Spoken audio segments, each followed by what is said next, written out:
Hello and welcome to the Lesbian Lounge, a podcast for the girls who like girls. I'm your host and your resident lesbian big sister, Juliet Taylor, and I'm here to answer your guys' questions, give advice on your dilemmas, and of course, chat about your wildest lesbian dating stories. So grab a drink, get comfy, and welcome into the Lesbian Lounge. Okay guys, we're back. Did you miss us? Because we missed you. By we, I mean me. This is a one-man show. I do it all myself. Who was I talking to the other day? And they were like, oh, so do you have a team? And I was like, no, it's me. I was like, I produce, I edit, I do the socials, I am the podcast. Like it's all me. I'm every woman. It's all me. I don't know the words, but it's all me. But yeah, I missed you guys. Thank you for not shouting at me for not having an episode last week. I was quite literally taken out with tonsillitis. I'm still suffering, you might be able to hear, but I'm like able to talk. My tonsils are still the size of golf balls. I won't show you all. You might get offended. I've never really like looked at tonsils and like taken in the normal size of them. So basically, let's take you back. So last Wednesday, I was staying at my girlfriend Lucy's and I was complaining in the evening of having like a bit of a sore throat. The next day, I was driving down to Warrington to compete in my pageant, which we'll get to. Anyway, I'm driving down and I'm like, I am deathly unwell. And I was traveling down with a few other girls that I was competing with. And bless them, one of the little sisters, not one of the daughters of one of the girls was like, she's so chatty and she was talking to me and I felt so bad that I couldn't like give her this conversation back because I was like literally in agony. Like I had to prepare myself to swallow. I'd have to be like, okay, you have to swallow. Like, come on, you can do it. I was taking Nurofen every 4 hours, like 2 Nurofen every 4 hours on the hour. Well, on the 4 hours. I'm not addicted to Nurofen, I promise. I actually hate taking tablets. They make me feel ill. Anyone else actually gag when they take a tablet? Like, they're literally like, I'll not do it because people might have emetophobia. I always say that wrong. But like, literally, I was like gagging, like I literally coughed them back up. I hate taking them. Like, I won't take them unless I desperately need to. And I was like having to constantly take them. Yeah, so I had to do this full pageant weekend, like seriously unwell. Lucy drove down on the Sunday to watch me and I was like, babe, like just look at my tonsils. Like, do they look normal? And she was like, fuck my life. They are like golf balls. And then I was like, well, let me see your tonsils. So Lucy's tonsils are like the size of a pea. Mine were literally golf balls. They're still like that, especially the left one. Like my face was swollen. It was bad and I just couldn't talk. And they're still big now, but like I just swallowed. Like there's friction, but it's not like antagonizing pain like it had been. So I'm still suffering, but honestly last week I'd literally done the pageant all weekend. I'd been speaking so much, obviously, because you can't get away with not talking. I was judged. Half of my score was judged on me talking to judges. So I was like, I need to talk. I need to be able to talk. So I dealt with it, went like, breathe through the pain. But then I got home and I was like, I can't sit and talk for 45 minutes straight. Like, I can't do it. But we're back. I really missed you guys. I felt awful. Like, I was actually crying. Like, I need to put out an episode. But then I was like, I also need to like prioritize my health because I was like, I don't want to make it talk and then make it worse and then like prolong getting back to podcasting. So I was like, we'll just take a week. Like, no one's going to be too mad. And thankfully, no one shouted at me. No one was angry at me. So I love you guys so much. Thank you for bearing with me. But we're back. So let's give you guys a little pageant update because I always do still feel like there's this like weird like stereotype between like lesbians and pageants. Like, I don't know why. It just feels like the two worlds like don't want to collide, but they do collide. And there's so many more lesbians competing in pageants than just me. So as you all know, I entered, it's called International United Miss United Kingdom. I entered quite last minute. I did a different pageant, which was a whole thing. I'm not talking about it because I'll say things that people will probably get mad at me for saying, but basically wouldn't recommend. We were judged on our figure, like the whole pageant, which is so outdated for pageantry. Like, the whole purpose of pageantry now is to like raise awareness of things you're passionate about, to be like authentically yourself. Like, it doesn't matter what size you are, what sexuality you are, like it's inclusive to trans women. Like, pageants are, well, they're supposed to be such an inclusive space for everybody. And this specific pageant, we were told there's no scoring on figure. A judge posted to our Instagram story a photo of the score sheets, which was basically figure, wellness. Like, how can you judge how well someone is from stage? I don't know. So that was a shit show, but we will not say too much more on that. So I was like, I love being on the stage. You guys know that, like, I'm a trained performer. Like, I love the attention. I love being on stage. Like, that's why I created this podcast. I just get to talk. Do you know what I mean? Like, I love, like, performing, presenting. So I've done pageants since I was maybe like 13, 14. I took a big break a while ago, but I came back to them because I just genuinely enjoy them. Like, some people have their perceptions about them and they think they're just like toddlers and tiaras, but they are genuinely so much more than that. Like I said, more than half of my score was basically on a community service log that I had to make about all the volunteering that I do, a personal introduction to the judges where you talk about yourself and the work you do, and then you have a 15-minute interview with 5 individual judges. So 3 minutes with one judge, then 3 minutes with the next, 5 times, where they ask you about your community service, about yourself. I spoke a lot about the podcast and, you know, how creating this podcast has become such a safe space for so many of you guys, and, you know, getting to be that role model that I didn't have growing up. Like, growing up, I didn't have a queer role model, and now I'm able to be that queer role model to so many of you guys. It genuinely makes my heart burst. What was the point of that? Yeah, people think it's like toddlers and tiaras. It's so not. So International United Miss United Kingdom, I entered a few weeks, well, was it like 2 weeks before? Like, literally, I did the pageant, the shit show pageant, and I was like, I need to get back on stage. Like, it's like Chapel Roan, on the stage in my heels, it's where I belong. Like, that is me. Like, put me on the stage. Like, I live for the moment when I'm on stage and everyone in the room is looking at me. Like, I love it. I'm such a little attention sly, aren't I? And yeah, so got down on the Friday, we drove down and we had like a little party. It was a print party, so I went leopard print. You guys know me, you know I love my leopard print. Then on the Saturday we had orientation. Now, bearing in mind, like, they say bad things come in threes, right? They don't lie. So thing number 1, sore throat. Thing number 2, Saturday morning, I was walking over to the venue because it was literally a 2-minute walk down the road. But I was like, I'm going to walk to the shops, buy some more Nurofen because I'd run out of Nurofen, and you guys know I was dying. So I'm swearing at you all right now. And my heels broke. Like, I kid you not, the strap that goes like over the toes popped off. So I'm walking, I've got loads of stuff in a snapped heel. Thankfully, I had spare shoes on me and I had my flat shoes that I'm wearing now. So I put them on and I was just like, for God's sake. And then my third thing, I came on my period. So I was like, this is just brilliant. But at least, like, I think I would have been stressed if I'd had 2 bad things happen and I was waiting for a third. And I was like, is the third going to be that I'm not going to win? But I'd had my 3 bad things. So I was like, it's fine. It's cool. Chapel Roan reference, did you all get that? You can say that we ain't nothing, but you know the truth. I shouldn't be singing because I've got a sore throat. Yeah, shoe broke, stress. So we did orientation that day, we did registration. It cracked my elbows, did you hear that? Which is basically where you like hand in like all your logs. I wrote 2 essays. I actually wrote one all about the podcast. It was called the Girl Boss essay, and I actually ended up coming 5th in that round. It didn't go towards the final score. It was just a little optional extra where you basically wrote about your job. And granted, this isn't my full-time job yet. Like, it doesn't earn nowhere near enough money for that, but it's just genuinely my passion project. And I just got to speak about, well, wrote an essay all about it to the judges.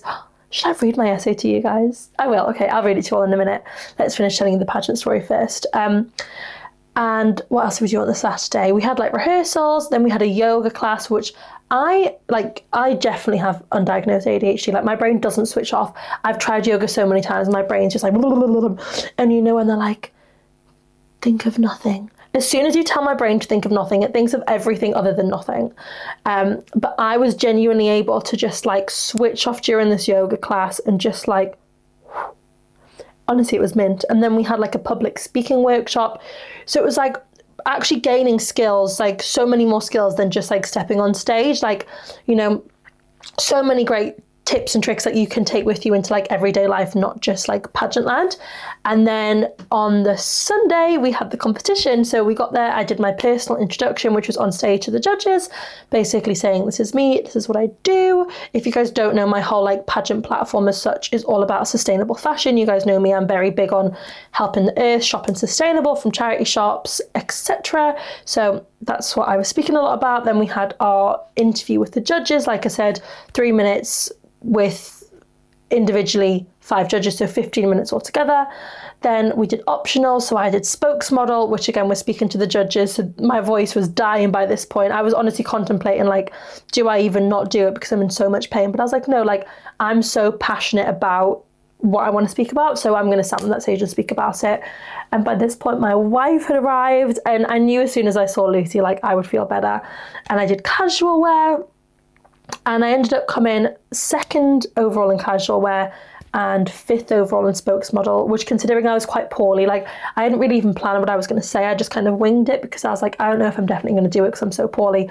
So I was like, to come 5th for kind of winging it, I'll take, because some girls had been practicing for months, if not more. So I was like, you know what, we'll take it. And 2nd in casual wear, like, fine by me. And then we had the final show, which consisted of an opening number dance, which isn't judged, it's just a bit of fun, and then fashion wear and evening wear. So you guys know me, I love being on stage. I had the time of my life. I could just do it over and over and over again. Then we had the break, then we had results, and like I said, I came 2nd in casual wear, 4th in spokesmodel, or 4th runner-up, which is 5th. 5th in spokesmodel, 5th in girl boss. I won Miss Photogenic, which I had to like send in some photos. So I was like, woo, go me, Miss Photogenic. And I also came 2nd in the social media influencer award, which was only based on the work that, like, the social media you've done promoting the pageant. So for only being entered 2 weeks, I was like, I will take it. And then it was on to like the main results to see who's going to win. And they announced me in the top 3, and then they announced 3rd place, and then there was me and this girl. And if you don't know pageants, they basically make you stand and like hold hands with the girl. So you're like facing each other, the audience is there. You have to like stand and hold their hand, and they do the whole like, I'm going to call the name of the first runner-up who will take on the winner's duties if she cannot fulfill her duties as the next Miss United Kingdom. And you're stood there and it's awful. And you basically, you don't want them to say your name. You want them to say the other person's name because they're calling the name of 2nd place. If they don't say your name, you're the winner. So it was Juliet and Charlotte in the top 2. And I'm thinking, say Charlotte, say Charlotte, say Charlotte. And she goes, the first runner-up is Charlotte, which means I've won. So I'm like, woo! Like really excited. Obviously Lucy's there. Lucy's crying because she's so happy for me and so proud of me. So I'm like blowing her kisses. Oh, honestly, I would love to relive it and do it all over again. It was just so much fun. And basically that means I'm now Miss United Kingdom for the International United Miss System, which means I get to go to Florida next July as part of my prize package. Like, what? I get to go to Florida to compete at International United Miss and basically have a week in Orlando, Florida, competing in an international pageant, which is so exciting. So I now get to take like the work I do in the UK, like promoting sustainable fashion and speaking about the podcast. I get to take that global. I get to take it worldwide, and I'm just so excited, feel so blessed that like they chose me. I'm so happy. And you know, it was so worth the broken shoe, the sore throat, the period drama. Like honestly, it was just a great weekend. And obviously because Lucy had driven down and I'd driven down with some of the other girls, I got to passenger princess in Lucy's sexy new car the whole way home, which was great. So shall I read you my essay? I think that's a really good idea. Let's find it, because like, and this is like, it's all me. It wasn't ChatGTP. I think I ran it through ChatGTP to like do the grammar, because obviously it was an essay, it wasn't a speech. But I was like, I don't want to put into ChatGTP, write me an essay about why I love doing my podcast. I thought I want to write this from the heart, because genuinely this is my passion project. So let's read you my essay. I'm the proud host of the Lesbian Lounge podcast, a safe space and community created for members of the LGBTQ+ community. I film, edit, produce, advertise, and upload one episode a week where I tackle listener dilemmas, stories, and questions. Nothing is off limits. Obviously, this was like going to a pageant, so I wasn't going to go like too in depth, being like, nothing's off limits. We talk about girls handcuffing themselves naked to the beds and the mums having to unhandcuff them. I thought, we'll keep it PG. Growing up, I didn't have any queer role models to look up to, so this podcast is my way of giving back and becoming the role model that I needed when I was younger. Whilst the podcast doesn't quite earn me a full-time income yet, it truly is my passion project. As a self-made creator, I have stepped into my girl boss era, obviously it was the girl boss essay, juggling every part of the process from behind the scenes to filming, editing and producing weekly episodes. It's so empowering to be in control of my own voice and where my vision is going. Thanks to my incredible podcast community, that's you guys, I've also started hosting in-person meetups across the Northeast. These events offer a safe space where others can feel seen, safe, valued and loved, something that everyone deserves. This year, I was nominated for the UK's Top Influencer Podcast of the Year and the Lesbian Lounge placed in the top 5. Whoop, whoop. Getting recognised for something I've built from the ground up truly meant the world to me. Looking to the future, I plan to continue going this safe space, expand my meetups to across the UK, and one day turn the podcast into my full-time career. Being a girl boss isn't just about the hustle, it's about the heart, purpose, and lifting others as you rise. Thank you, Juliet. So that was my girl boss essay, which made me top 5, and most people will write, it was like meant to be about your job, so some people were writing about like their full-time job that they've had for years, that they've like gone to university for, and I was just there like, this is my podcast. Yeah, just blessed to have, you know, been able to like share the podcast with the judges. And also another really fun update, I had an email the other day from Million Podcasts, I think it's called, to say that they have created this list of like the top lesbian podcasts from all across the world. And I'm going to say the Lesbian Lounge came in the top 50. We're actually ranked 51st, like 51. But I think you can say top 50 when you're like 51. Do you think we can say that? Can we get away with it? I've been honest with you guys. Yeah, we place in the top 50, once, I don't know how you say that. But again, just to be like recognised against, I can't speak, against, what am I trying to say? Podcasts that have been going for years, that, you know, have funding, have like whole teams working behind them, to be recognised and to be placing in the top 50. I'm so grateful for, and I just can't wait to continue to like grow this podcast, grow this space with you all. Love you all so much. Mwah. Do I have any other updates? I think my main one is that you're now looking at the new Miss UK. I made the TikTok that's like, your girlfriend does everything for you. Oh, yours doesn't? And I was like, mine literally drove 3 hours to watch me win Miss UK. Like, she literally drove down on the morning, came straight to the pageant, watched me, cheered me on. Like, she was making friends with all the other pageant mums and stuff. And then, like, someone actually came up to me and said, like, your girlfriend was cheering so loud for you. And oh, honestly, I just love her. Like, the fact that she, like, immerses herself into pageant land. Like, she makes the effort to like understand it and learn people's names. And also she was taking everyone's photos after we'd won, because basically the 3 girls that I drove down with and was room sharing with, we all won together because it's different categories. So they won Princess, Teen, I won Miss, and Steph won Ms. So we're all going to go to Florida together, and little Lucy was taking all our photos after we'd won. She's just such a good pageant girlfriend. Yeah, like, you know, she literally drove all the way down to watch me win that, stayed in the hotel and drove me back the next morning. Like, would your girlfriend do that? If not, find a new one. No, I'm joking. But maybe you should, because, you know, we all deserve to feel loved. Also, guys, one more update, then I promise we'll start this week's episode. You might not be able to see it, but if you're yeah, if you're visually watching me right now, have a look at my hair. I wonder if I shine a torch on it, if you'll be able to see it. I got hair glitter, hair tints, or whatever you want to call it, and I'm so obsessed. I don't know if you'll be able to see it. Can you see it? And I'm just so excited by it, guys. I've always wanted it. I just think who wouldn't want a bit of glitter in their hair? So I went and got it done yesterday, and I'm so here for it. Like, I'm living for it. And also, if you're a visualist and thinking, why the hell have you got glasses on?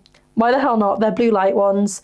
And honestly, they match the outfit. I've got my cute little bomber jacket with me. Like, they were just matching the outfits and the vibes. So deal with it. Don't judge me for wearing glasses that are doing fuck all for me. Do you know what I mean? They're protecting me from the blue light. They're a bit dirty, actually. I just took them off and my vision got so much clearer. Oh well, without further ado, let's jump straight on into this week's episode.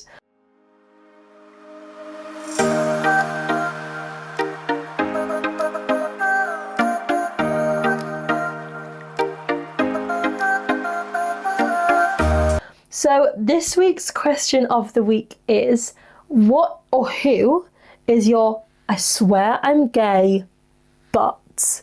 So it might be a person, it might be a thing. I genuinely don't think I have one. I don't think there's anyone that I think I am like 1,000% a lesbian, but that man, maybe I would say Flynn Rider and Prince Naveen. Like, I could get on board with that, but I would want them to be women. A question of the week coming up in a few weeks. We're doing like, what straight romance and like theatre or film would you change to be gay? Because I just think so many things would work better if they were gay. Wouldn't the whole world just be better if everyone was gay? Yeah. But anyway, these are your guys's I swear I'm gay, but. I swear I'm gay, but I love to be fancied by other men too. Not because I find them attractive, because it's flattering being wanted regardless of who.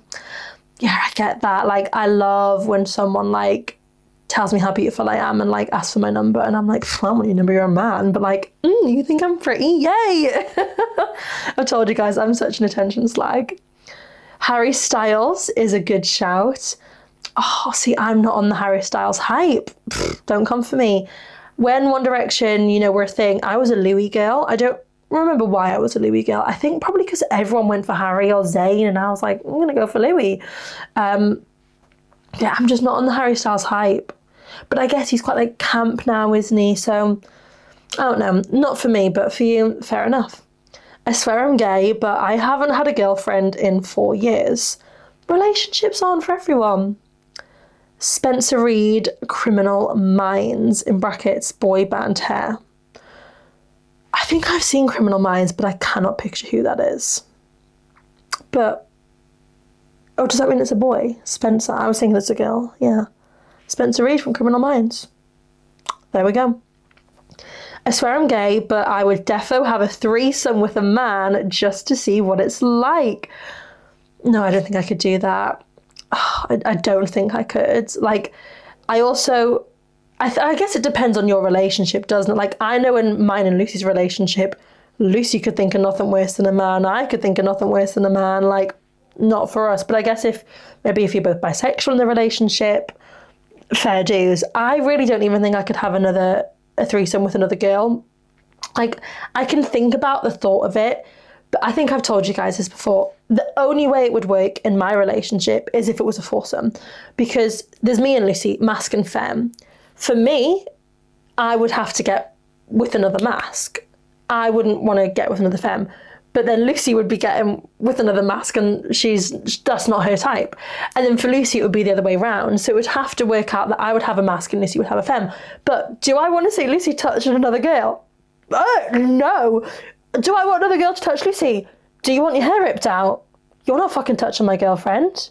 Fucking step away. Do you know what I mean? Like, no. I get so jealous. I would literally grab them by the ponytail and fucking rip them away from my girlfriend and say, get the fuck off her. So it's a bad idea, basically. But I'd rather the thought of it with a girl than a man. But for you, fair dues. I swear I'm gay, but I have a wall of photos of DILFs in my bedroom. What can I say? I can just appreciate a good-looking man. Girl, are you sure you're gay?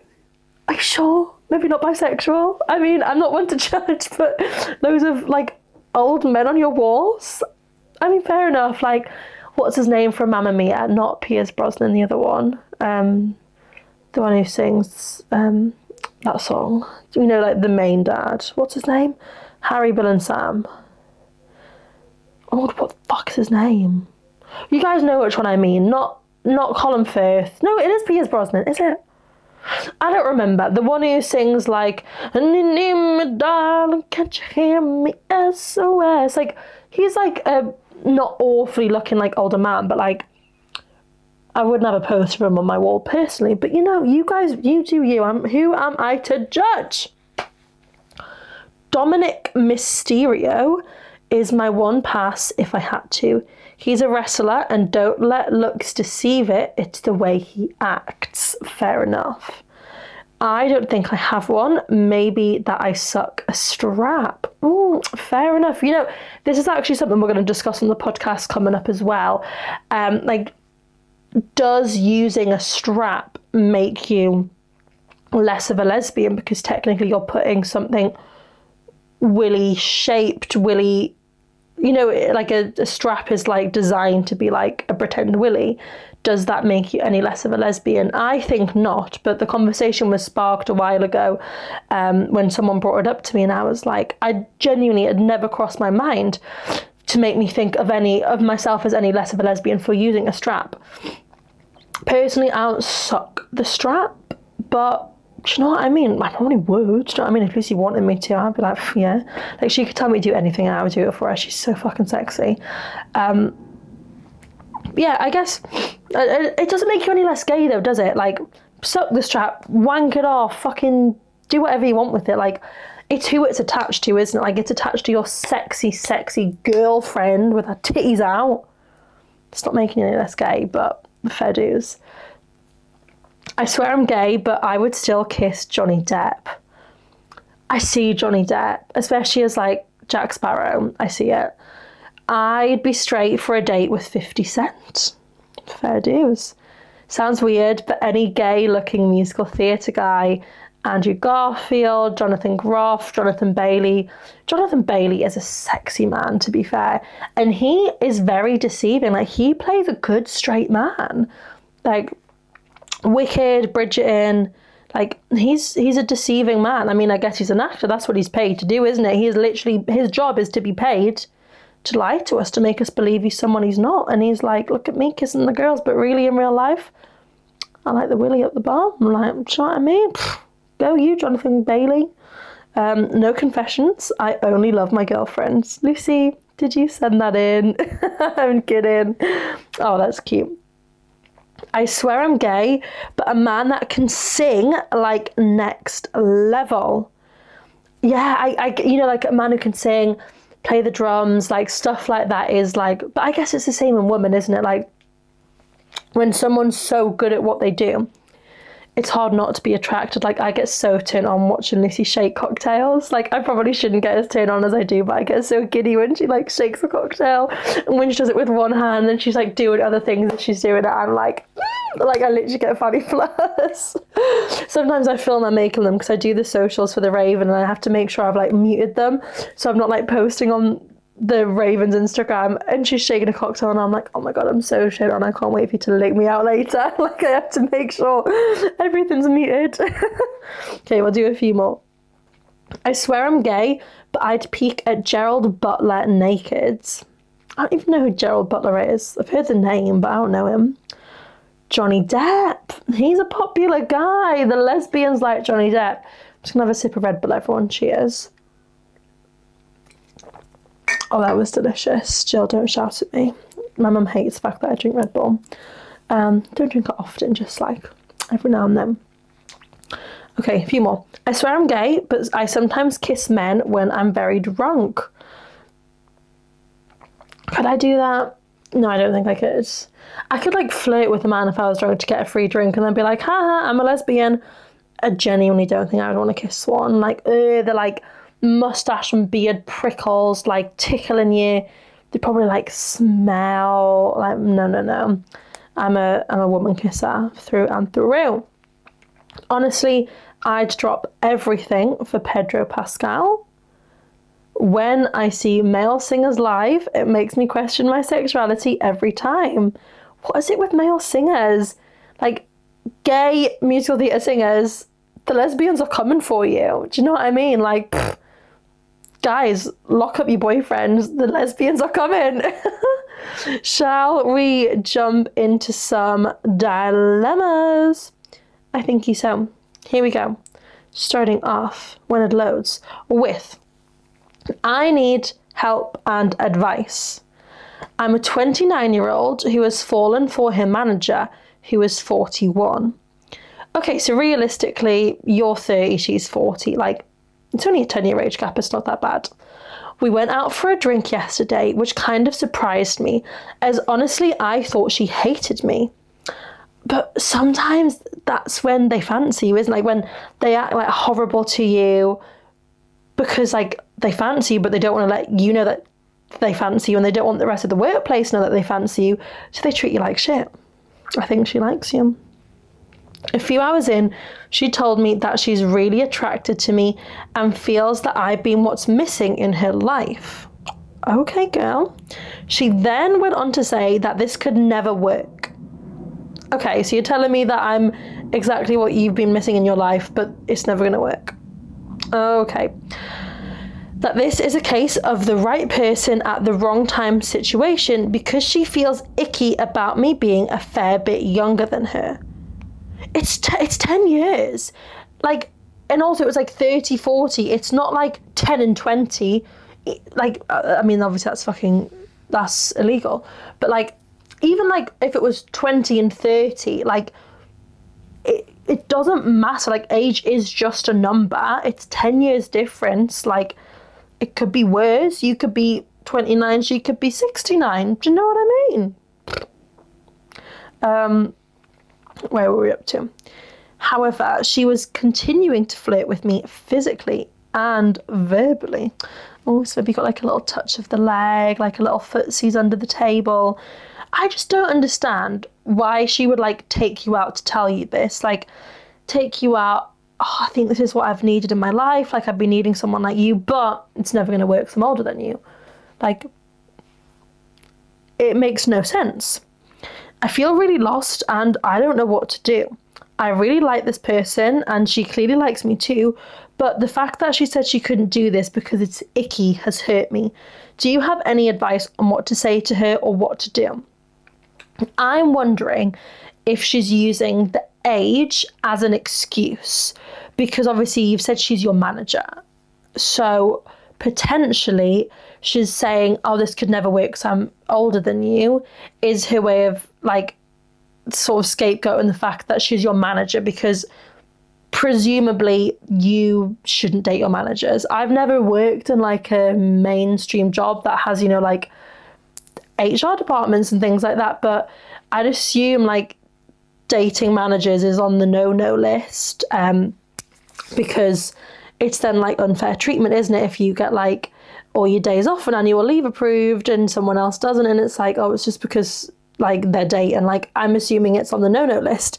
So maybe she's using the age as an excuse to not say, basically, because I'm your manager, I can't be with you. Maybe you could bring that, like, if you're wanting to say something to her, maybe you say, be like, listen, like, I genuinely really want to be with you. Do you think the fact that you're my manager is putting you off? Like, obviously I'm not telling you to look for a new job, but would things be different? Would it work out if you didn't work in the same office space, if you worked in different places? And then, because obviously then again, like, if there is this 10-year age gap and she's your manager, if you do get together, everyone in the office is going to know about it. They're going to be talking about it. You're going to be like, all eyes on you. But if you work somewhere else, it's like, she just tells people, oh yeah, I've got a girlfriend. Like, no one knows who she is, how old she is, all the ins and out details like that. And also, you're then not jeopardizing like her career by having her date one of her staff members. So I have a feeling that it's because she's your manager. But just speak to her, be like, listen, like, fight for her, do you know what I mean? So I don't care that there's this 10-year age gap. Like, I want this to work between us. Like, let's give it a go. What's the worst thing that can happen? It doesn't work out. Like, tell her, like, I want to give this a go. I'm serious about this being a relationship. Like, let's see if it can work. Fight for the relationship. If it's something you genuinely think is right, then fight for it, because maybe that's what she wants as well. Maybe she wants someone who's going to show that they're going to fight for her and show up for her, because especially if you are going to still be working at the same place and she's your manager, she doesn't want to get with someone that the relationship's going to end 2 weeks later, because then she's just going to look like a complete and utter stupid, I don't know what I was trying to say then, stupid person, because it's like you literally dated one of your staff who was younger than you, and then you got broke up with, and now you look like a fucking dick, and potentially you're going to lose your job because you dated a staff, like someone below you. So maybe she wants to know that someone's so serious about her that she can like put her job and her like role as this like senior person in the workroom on the line. So yeah, fight a friend, you know, maybe just be like, listen, is it just age? I don't know. Have we done this one before? Have we done this one? Okay, I don't think we've done this one. If we have, my apologies. We get so many similar ones of the whole like, am I a lesbian? Am I bisexual? Am I in love with my friend? Which I love. Don't stop sending them in. I just always get confused if I've done them before, but I don't think we've done this one. So, I have a dilemma. I think I have feelings for my friend. It's typical, I know, but I don't know where I stand with her right now. We used to be best friends, but we would bicker all the time. When she broke up with her ex-boyfriend, I comforted her for a few months, and over that time, we got super close. Like, a little bit more than friends, I think. But we never went the full way of having sex, because she was just never over him, or it wasn't the right time. Okay. Recently, we had an argument where we didn't speak for a few months. But 4 weeks ago, she reached out and apologised because she couldn't lose someone like me in her life. Since then, we've been spending time quite frequently together, and I've dropped some hints about the way I feel towards her, and she's been expressing some similar feelings back. Okay, this is positive, like, you had a bit of a break from seeing each other, but now you're getting back on the right track, and you're both sort of, you know, putting your foot in the door like, I think you fit, I think you're fit, looks like it's going well. She's bisexual, which is already a red flag in my mind because I'm up against men, which I really don't like. Okay, I personally wouldn't take that as a red flag. Like, I probably, I don't know, I don't know if I would date someone who's bisexual. I don't really think someone's sexuality matters so much to me as long as they're into women. Like, I don't really care, but I wouldn't see yourself as up against men. Like, they're men at the end of the day, do you know what I mean? We've got no competition when it comes to men. Like, ew. Like, do you know what I mean? Even if they love the willy, buy a fucking pretend willy, do you know what I mean? Like, then you don't have like a real life ugly willy looking at you that smells. Like, you've got a sexy little pretend willy that you can like get your own colour in. Like, me and Lucy were shopping the other day and oh my god, they have so many colours. They have like pride ones, like pride flag, lesbian flag, like honestly there's so many out there. Like, there's so much more exciting than actual ugly willies. Yeah, I wouldn't let that put you off. Like, don't fear the men. Like, we've got so much more to offer, do you know what I mean? I'm fully lesbian, so I know there's a bit of a difference between us. I've tried to keep all my feelings to myself because whenever I say anything about taking her on a real date or having a fun time with her, she reciprocates the chat and makes it feel very flirty and sexual. Yet, after the interaction, she will find it all a big joke. Got you. So you're sort of joking on like, oh my god, I'd love to get you into bed, da-da-da-da-da, and she's like, oh my god, yeah, la la la. And then it's like, no, you were just joking, right? And you're like, yeah, of course, I was joking. I haven't been fantasized about sleeping with you for 3 weeks. Like, okay, I get it. I've lost my space. I don't think I can be friends with her because I'm constantly hearing about men she likes / is talking to, and selfishly, I wish that were me. Even though I've toned it down quite a bit in telling her how I feel because I can't keep getting messed around with, she still makes jokes and flirty compliments that makes me feel like she may still feel the slightest thing towards me. I don't know what to do. I don't want to keep pinning over this girl. Pinning? What is that saying? Pinning? I don't know. Over this girl when I'm not sure how she feels about me, but I'm stuck on what to do because I really like her and want to maybe give things a go. Okay, you're gonna have to be the one to like make the move. And I know you're trying to do that. You're trying to like make little jokes and say all these things and hee. But the next time it happens and she's like, oh my God, you're joking, right? You need to be like, no, like I'm deadly serious. And worst case scenario, she's like, oh my God, like, no, this, like I was just joking, this, I could never. Then you take the no, you leave with your head held high and you go and find someone else. Like, but you need to make her know that you're not joking. Like next time you say something, like say it so like dead straight, like I want to fuck you.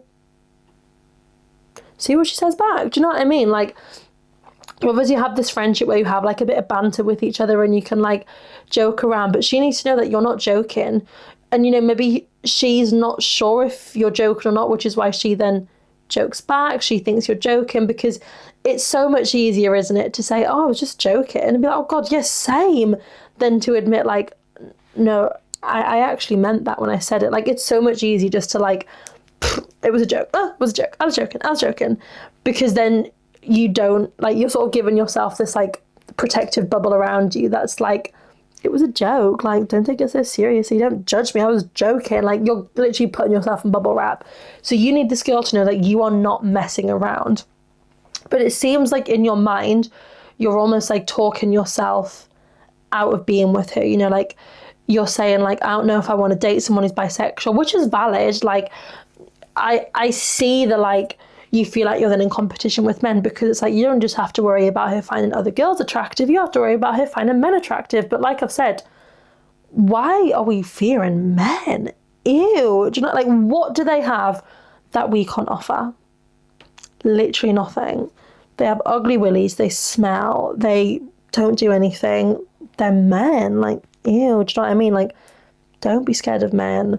I feel like in your head you're sort of like talking yourself out of wanting to be with her. So maybe it's just like you've had this crush for so long and it's like you're just like holding on to something that you maybe know is never going to be there. But it's worth shooting your shot. It's worth just, you know, putting yourself out there and be like, I'm fucking dead ass serious. Like, I want to be with you. See how she reacts. She might be like, oh my God, I've been waiting for you to say that. Like, I wasn't sure if you were joking, but like, I have wanted to say it to you, but I was scared. You never know. And worst case scenario, she's like, ew, babe, no, like, we're just friends. Like, I just want to tell you about Sam and Steve that I've been sucking off. Like, that was alliteration, wasn't it? Isn't there something specific when there's loads of S's? I don't know, I'm not an English teacher. But yeah, you never know. I think you just have to shoot your shot, and one way or another, you're going to find out if she fancies you or not. Let's do maybe one more, maybe two more. I'll see how I'm feeling. What should I do when my girlfriend is not out to her family? Okay, this is a tricky one. And I think, unfortunately, in these situations, you have to prioritise yourself. Don't let your feelings towards someone else come into play, because there is nothing worse than you having to put yourself back in the closet because of the person you're seeing. You know, everyone's coming out story is different. Everyone goes through different journeys when they come out. But the last thing you want to do is put yourself back in the closet. Even if you had an okay experience coming out, like it wasn't too hard for you. But nobody wants to have to hide who they are because someone else maybe isn't comfortable in that. Even if they're so comfortable in their sexuality, but they're not out to their families. You have to think about yourself in the situation. Am I comfortable dating someone who, when I go round to their house, if I'm even invited round to their house, I have to be a friend. I can't sit with my arm around you on the sofa. I have to act as your friend. I have to be referred to as your friend. Like, I would hate it if I was going around to Lucy's house and it was like, oh, hi, Mum, this is my friend Juliet. Like, are you joking? I'm not your fucking friend. Friends don't do the stuff we do in the bedroom. Do you know what I mean? So you have to think about yourself. Like, am I comfortable being the friend, stepping back in the closet and going out in public on dates? Like, it won't even be dates, will it? Like, are you comfortable going to a restaurant and again having to act like your friends because this person's always on edge? Like, oh my God, am my family going to see us? Is a family friend going to see us? And feedback to my mum. And it's awful that people have to go through that and be the person who's so scared to just be themselves in front of their family. And genuinely, like, my heart goes out to you all, and I'm here for anyone going through something like that. But getting into a relationship like that, you do have to be a bit selfish and put yourself first and think, can I continue living my life as somebody who's happily out and proud as a lesbian? Can I squish myself down almost and dull down my queerness because you're not comfortable or you're not able to be out yet? It's like, imagine me and Lucy getting together and Lucy's like family being really homophobic and Lucy not being able to tell her family that I'm her girlfriend and I'm just a friend. And they're like, oh, so what do you do for a job? And I'm like, oh yeah, I've got my own podcast. And they're like, oh my God, what's your podcast about? And I'm like, it's called the Lesbian Lounge. Like, there's some things you just can't hide. And I'm so proud and confident in my queerness, in my sexuality. Like, I fucking love being a lesbian. It's so much fun. Like, yay, I get to kiss a sexy girl all the time. And like, I love it. Do I want to hide that? No, I don't. I'm so proud of who I am. So put yourself first in that situation. But then if you're on the side of thinking, I don't really mind, like, I'm quite happy, like, being referred to as the friend, like, support your partner through that. And, you know, maybe by being with them, you're able to give them that, like, security of thinking, you know what, I've got you. I can tell my parents I'm gay, and if they take it badly, I know I've got you. And you can be there for your partner and show them, like, you know, it's okay. Like, I am here for you. If you feel comfortable enough to come out to your family, like, I'll come around with you, I'll hold your hand, like, we can do it together, and be there for your partner and know that if it's a bad reaction, like, you're going to be there to comfort them. So you have to think about how you're willing to take the situation. Let's do one more. I'm feeling nice. Okay, have we done this one? Guys, there's so many similar ones. I don't think we have. So, I don't know if I'm straight, bi, or lesbian. That's a broad mix there, girl. Let's dive in. Let me explain. I'm 17. My parents are not only homophobic, but really against me being in any kind of relationship. So, I've never been in a relationship. That being said, I still don't know. Because when I look at boys/men, 17 is a weird age where both sound strange. I get that. We'll go for men. I rarely think like, I want to be in a relationship with them. But if I see girls/women, I often more think, they look hot or cute or whatever. Like, I could picture myself in a relationship with them. We have your answer, sweetie. We have your answer. Because I used to be the exact, well, I still am the exact same, but when I was younger, like, I'd look at men and everyone would be like, oh my God, they're so fit. Like, look at their, like, what's that thing that men have when they, like, the V line, when they, like, lift their shirts up and everyone's like, oh my God. And I would look and be like, ew, like, put it away. Ah! Do you know what I mean? Like, and then I'd look at girls and I'd be like, yes. Like, you have your answer. You don't fancy men. If you're not looking at them thinking, I want to be in a relationship with you, I want to see you naked, they're not for you. So we have your answer. I mean, you might be bisexual, but you're looking at men thinking, ew, you're looking at women thinking, so, woo, welcome to the lesbian gang, proud of you. Okay, carrying on. But now, if I imagine myself in a relationship in like 10 years, I more picture myself with a man without me really knowing why. Is that not just because in the world, in society, not even in like real life, in fiction, in films, in TV, in books, it's always a woman and a man. So naturally, when you think about getting married, you picture a woman and a man getting married because it's all we've ever been seen. It's the story we've been told over and over and over and over and over.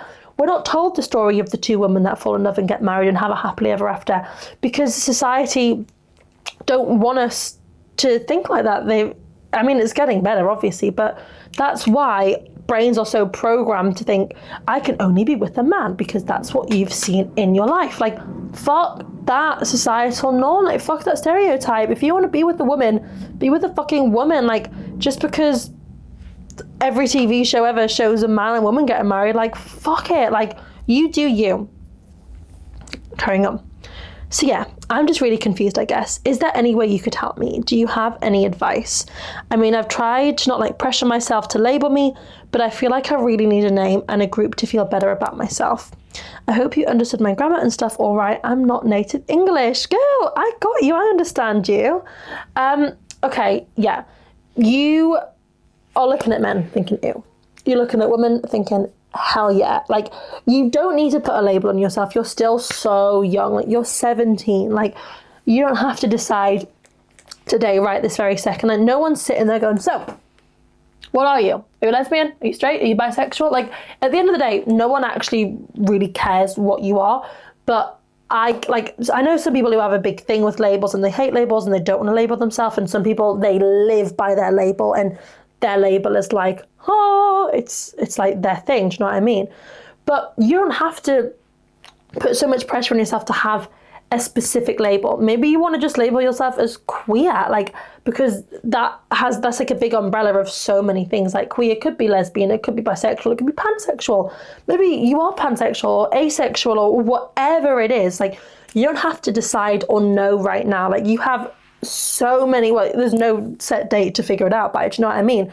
So let yourself explore it. Like, obviously you're saying your parents don't like the thought of you being in a relationship, so it's going to be harder to get out there and explore, but like, see what you can do. Like, can you like maybe try and just organize some dates and just tell your parents that you're going out with friends, like organize one with a man, one with a woman, see what you prefer. Like, you might like both. You might hate the date with the girl and think, oh my God, like, what was I thinking? Like, I really like men. But you might go on the date with a man and just think, ew, no thank you. You might go on the date with a woman and think, yes, this is what I'm talking about. So just, yeah, don't put any pressure on yourself. There's no rush to choose a label and decide who you are. Like, it's a process. It happens over time. Like, naturally, you will just figure out your preferences, what you like, what you don't like. But yeah, we're here for you. You know, send in any questions, any advice you need. You guys know me. Like, my DMs are always open. If you want things to stay anonymous, you can chat to me through the Google form where everything's anonymous, even though some of you abuse that anonymity. I don't know what the word is. Some of you abuse that power and you send me nasty messages because you know I don't know who they come from, so you can send shit without being traced, even though I have my feelings, my sneaky suspicions that you are. Yeah. But no, I know you wouldn't do that, my love. So yeah, send anything in and we're all here for you. No matter what label you decide fits you best, we love you and we see you and you're valued and you're loved. Everyone give our new friend a love heart. Mwah! We love you. You're safe here in the Lesbian Lounge because we are a safe space for everybody. So I think that's a nice place to wrap up this week's episode. Thank you all so much for listening or watching. If you've been watching on YouTube, make sure to like, subscribe, comment. If you've been listening on Apple or Spotify or wherever you get your podcast, because we're literally everywhere, make sure you turn on the notification bells, give us a review, a 5-star review, please. Some of you on Spotify give me like 4s and 4.5s, and I'm like, for why? For why? Give me a 5-star review, please. Thanks, I asked really nicely, didn't I? And make sure you send in your dilemmas or your stories or your questions to our Google form, which will be linked in the description. You can answer our lesbian survey, which is used as the questions of the week. Follow us on Instagram and TikTok at the lesbianlounge.podcast or in our WhatsApp chat. There's so much going on. Basically, go to our link tree in the description. Everything's linked under there. And just thank you all so much for your support as always, because this podcast wouldn't be what it is without you guys. And I just love you all so much. So I will speak to you all next Thursday for a brand new episode. Love you all so much. Bye.